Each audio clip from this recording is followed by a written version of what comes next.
Hello नमस्ते, welcome छ my mini भ्लगमा। आज चाहिँ म मारा जाँदैछु गोरु र बाख्राको ढुन्टाडाङ। अनि हरियाली बिच वनको बिचबाट बाटो छ थोरै गोरेटो। अनि त्यहाँबाट ओह्रालो लगाइदिएको। ओह्रालो कसरी भागेको बाख्रा गर्मी भएर होला घाम पोलेर होला सायद। 6वटा बाख्रा 2टा गोरुको राम्रो भ्यू देखेको पारियामै। सुन्दर हरियाली वातावरण के जस गाउँघर यस्तै छ। अनि यहाँ बाँसले बनेको बस्ने ठाउँ पनि छ सानो।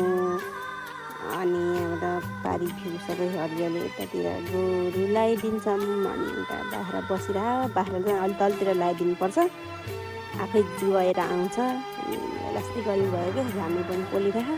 म एकछिन छैदेमा बस्छु। छैदेमा बसेर म झोला अड्काउँछु। झोलामा चाहिँ केरा र स्यान्द्रा फुल छ। खाजा केरा लिइरहेको छ आज पनि खाजा। कस्तो गर्मी भयो, मलाई चाहिँ लास्टै हम्काइराखेको मैले छाताले। डन्डाडाङ, बाई बाई।